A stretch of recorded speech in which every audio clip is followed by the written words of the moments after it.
Et voilà, bonjour, bonsoir, c'est Flo de BeautyAndBrainsGirls, ok?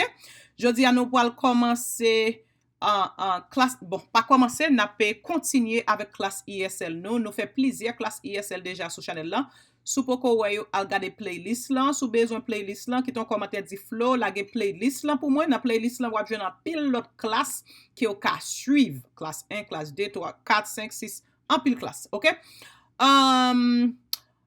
Anpil nan nou te voye email, nou ban mwen voye klas yo ba nou, si nou vle nou gen do akite email nou, lem gen chans ou bien lem gen tan, ma pren tan pou mka kopye email yo voye ba nou, s'il vous plaît, ekri email yo bien. Ok, an nou komanse avek klas la. Kom nou konen mwen toujou utilize yon aplikasyon ke m konen an pil profeseur aux Etats-Unis utilize nan klas pou yo ensegnye pititou.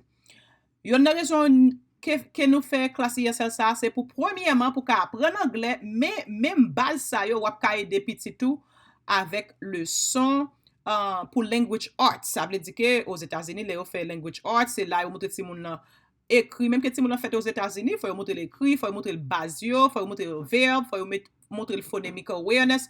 So ESL class ça yo ap aider pour apprendre anglais et puis ap aider pour montrer petit tout.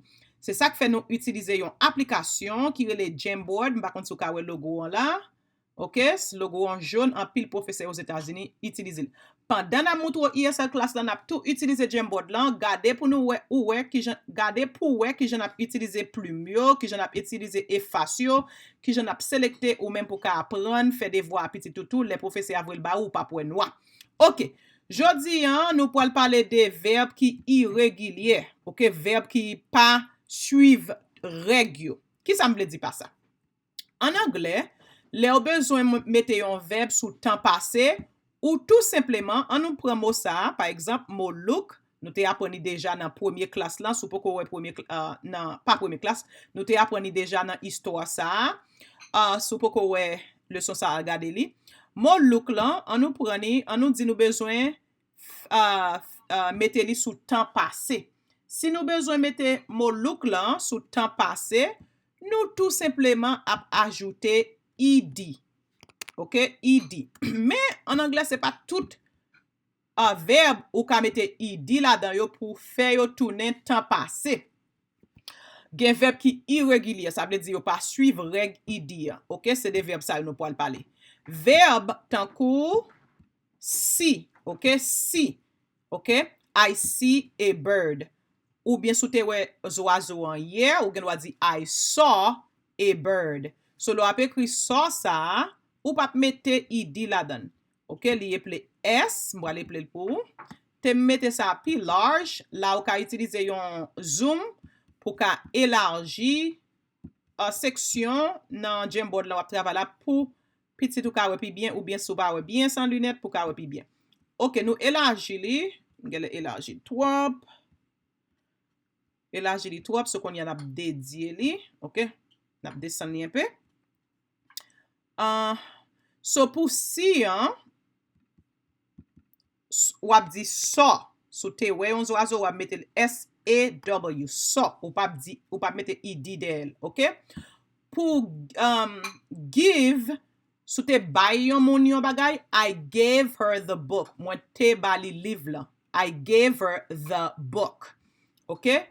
Give lan encore, ou pas mette ed, wap di gave. I gave her the book. So te bayon mon live. Wap di I gave her the book yesterday. I gave her the book yesterday. So la ou si, give, yo pa pran ede. Yo se irrégulier. Ou bien ed, en anglais ed. Say, ki vle di, I say. So sou te di, wap di I said. Encore li pa pran ed. Ou ap ekri said lan S-A-I-D. Oh, sorry. A-I-D. On sel I. OK? So la ou ka we see, saw, give, gave, say, said. Nou konen, nou gen plus verbe pou nou pala avek ou. Verbe sa yo. Encore se verbe ki pa suive tout regyo. Nous connaissons chaque leçon moi fait, moi toujours assurer bien que mwen fè yon lecture ou bien yon histoire, mwen pran yon histoire, mwen mette tout mot sa yo nan yon histoire, apre mwen fin palo de reg yo, mwen li histoire lan pou ka wè ki jan nou utilize reg sa yo an dedan, mot sa yo an dedan histoire lan. La, nan montre ou, nou pa montre gramè selman, nou montre gramè nan konteks lecture, de kwa ke le wap li pou ka wè ki jan gramè a itilize. Sa ap ede ou pale, sa ap ede ou li, sa ap ede ou genyon anglais, ke naprele anglais akademik. Anglais akademik, se yon anglais ki plis formal. Nou pa montre ou selman an anglais pou survive. Ok? Nta souwete mwen kle sou sa. So, an nou fin kontinye pale de verb yo, epi apre sa nap retounen pou nou li an yon histwa pou ou ki gen verb irregular sa yo, tankou saw, tankou said, epi li gen gave. Apre sa nou poal di ou nan histwa lan kek mo ki fini pa ed, ok? Ed, tankou sad, ed, tankou dad. Ok, nan yon ti moment nou poal li histwa lan kon ya an nou retounen pou nou kapalo de kek lot verb ki irregular. Sa yo se kek, nou gen plis toujou. Nou te di ou say, pou mette sou tan pase se said, epi past participle se said, men bagay la. Make, I made a cake yesterday, okay? Made, or well, you don't make a cake, you would bake a cake, but I made I made a dress yesterday, okay? Past participle one c'est made toujours. Go, mwen pou ale go, I went, mwen te ale went. Ça c'est past participle one, c'est gone, okay? Tem utilize mot gone lan pou nan yon phrase. Past participle one nou utilize le yon bagay te pase, men li te pran tan pou l'pase. Ki sa mble di pa sa? An nou di ou te mene, an nou utilize mo gone lan nan phrase. I could have gone to the store yesterday. Mwen te ka ale nan store an yer, but you didn't want me to, but ou pat vle pou m'fel, okay? I could have gone to the store yesterday, okay? Gone. Ou pap di I could have go. No. Okay? I could have gone. Yon lot verb tankou take, past tense lan se took, tan pase a se took, epi past participle an se taken. Example, he has taken his sister to the hospital. Li te mene sel lan ale l'hopital lan. Lo mene sol la ale l'hopital, li pou an proses. For menen, se pa pou di ou just fel vit, pa vre? So, an baga ki te pase men li te pran tan pou te fel. Ok? Pou te fe. Konye ou kompran, an nou fe yon sort de summary de ki sa nou pale de, an anglais, gen anpil verb ki irregulier. Le plus souvent, pou mette yon verb sou tan pase, te m'ekri yon plume, te chwazi yon plume pou mka ekri, noir. Pour mette yon verb sou tan pase, ou gen doit utilize ed. Ok? Par exemple, sou di walked. Ok? Mais, kon sa tou en anglais, gen yon seri de verb ki irregulier, ou pa ka mette yo sou, ou pa ka ajoute ed der yo pou fe yo tan pase. Ou si pose changer verb lan kompletman, tankou saw, tankou gave, tankou said.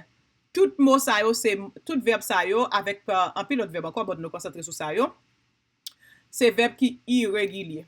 Ok? So kon ya an nou redwi ekran, encore wè ki jam redwi li, mbejon pou konen sa tou, ou ale nan zoom, epi ou mette sou 50% si se so vle. Kon ya an nou efase tout sa nou te fe. Pou efase ou pou al peze undo symbol sa pou ka efase tout sa ou te ekri pou surface la ka vin propre pou nou ka konsantre sou lecture ou bien lecti en créole. On a parlé papa. Ok, so kon ya an nou li histoire lan ki gen mot sa yo la dan. OK? An nou élargi li pou ka wè. Encore moi encourage le prendre leçon ça yo pour un cahier pour prendre note. OK? Nous ka effacer, nous ka choisir efface pour nous effacer comme ça. Mais parfois efface ça prend temps. Internet prend petit genre slow, parfois le compte prend temps et même l'on écrit tout dans Jamboard là, écrit tout pas parfait, ou tant que son petit monde qui fait écrit parce que plume là pas parfait. Technologie en bon, comme dit mais li pas parfait. Sous nouveau sur channel là pas oublier ba vidéo ça yon pouce en l'air et puis sous pour abonner, c'est extrêmement important pour abonner de quoi les m'afficher en vidéo pour pas rater yo. Nous connaissons sur channel ça nous fait politique tout, moi encourage pour regarder vidéo politique yo avec l'immigration. OK. So qu'on y a, nous pas lire histoire là bien vite. Objectif là, ou besoin pour lire vite, mais pour qu'on y a nous pas lire vite. M'poa lire doucement pour ka ouais qui j'en appli. OK? Par exemple, l'on fin commencer par l'anglais net, l'on appli ou pas dit I saw my dad. Ou dit I saw my dad. He looked so mad. OK? But nous pas appli comme ça, n'appli doucement pour ka ouais. Encore on nous élargi histoire là pour nous concentrer et ouais verbe. OK. On nous utiliser une autre couleur, peut-être couleur jaune, de quoi pour nous pas couvrir mot hein? Et puis nous utiliser un stroke qui réellement presse, OK? I saw my dad. He looked so mad. Même mot an nou te apprendre jodi an, qui c'est mot so. OK, mwen te wè papam. Li semble li te fâché. OK, looked. Ouais, look ça, li pa irregular, li point id. OK, on nou continue li. Dad, why are you mad? I said. Mais on l'autre mot verbe encore qui irrégulier, OK? Li pa prend id, c'est SAID. Papa, pour que so fâché mwen di? I am not mad. Papa dit mwen pas fâché. Said dad, dit papa. I am sad. OK, li dit mwen triste. I can help dad not to sad. It is supposed to say I can help dad not to be sad, but anyways. I can help dad not be sad. Okay, I guess you could say that. I gave him a big hug. Li di li bay papa, yon câlin, mwen kwe, li embrasse papa. I am so glad you gave me a hug. Now I am not sad, said dad. Et puis, ça c'est la fin histoire là. C'est très important pour qu'on ait pour lire histoire là tout. Et puis tout, l'important après nous fin faire phonics avec vous pour nous mettre toutes sortes apprendre tout verbe dans une histoire pour qu'à lire. Qu'on y a à nous visiter mot qui finit par ed, OK? Ed, OK?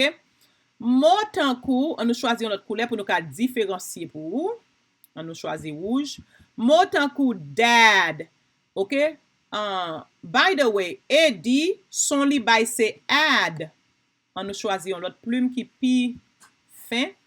Ed depuis e D. Encore même pour une belle écriture, on a écrit sur Jamboard là, il pas belle parce que il pas parfait. Depuis ed son by c'est add. Add. Depuis ou connaît son add ça, ou ka appelé mot tant coup de add. Dad. Ou ka appelé mot tant coup add. Mad. OK? Ou ka appelé mot tant coup add. Sad. OK? Bon, moi, si gen l'autre mot encore qui finit par ed qui m'pa toué. Gè pas tout net, but n'a point ça nou yo. Mot tant coup Glad. Glad. Bon, élargir un peu pour moun qui peut-être pas ka bien yo. Ouais, ça c'est... On nous prend l'autre plume. Ça c'est dad. Ad. Dad. Ça c'est ad. Mad. Ça c'est sad qui veut dire triste. Ad. Sad. Ça c'est glad qui veut dire content. Glad. Glad. OK? Encore c'est même base ça yo petit ou a besoin pour yo ka apprendre l'école aux États-Unis, c'est ça que fait nous choisir premièrement plateforme ça pour nous montrer aux leçons yo parce que nous connaissons pile si on a utilisé les plateformes ça les Jamboard, OK? Et puis montrer qui gens pour utiliser toutes outils qui dans Jamboard là de quoi que les faire des voix petit tout pour aider petit tout. Encore pas oublier bay vidéo ça 1% l'air pour encourager nous, abonner, quitter un commentaire, sonner cloche là, encourager yon zami yon cocotte pour abonner et puis finalement partager toute vidéo nous yo à la ronde badè sur toutes réseaux sociaux yo. Merci. Moi toujours dis moi pas un journaliste mais moi gen un billet dans sciences politiques, un master's dans bilingual bicultural education, c'est ça que fait nous fait classe ça yo et c'est ça que fait moi fait un pile politique sur channel là mais objectif là c'est pour informer communauté parce que l'on gain information qui prend plus bonne décision et qui descend anxiété autour. Nous ba pile information concernant des section 8 nous gain pour nous faire plus vidéo sur qui j'ont acheter car qui j'ont fixer crédit SSI, SSDI, WIC, éducation, immigration, manger santé et la trier sous en employment tout, sous passionné d'information. Ça yo, s'il vous plaît, explorez channel là. Et puis, suivez-nous tous sur Instagram. Instagram, nous, c'est BeautyAndBrainsGirls. Suivez-nous sur Facebook. Facebook, nous, c'est Florida Blake. Website, non, visitez-les quand on a plus de ressources pour travailler avec Timonio. Website, c'est www.beautyandbrainsgirls.com. Même genre avec channel là. Merci avec tout le monde qui est abonné avec channel Lucie, qui c'est Lucie li livre pour les vivre. Nous réellement apprécier si POU. Et puis, merci pour tout encouragement, pour toute prière, tout, parce que nous avons besoin, yo. N'a quitté ou là, restez branché pour une autre vidéo. Pas oublier visiter toute l'autre vidéo nous t'ai fait ESL de quoi pour nous apprendre ensemble. Merci, restez branché, nous pour nous encore dans une autre vidéo.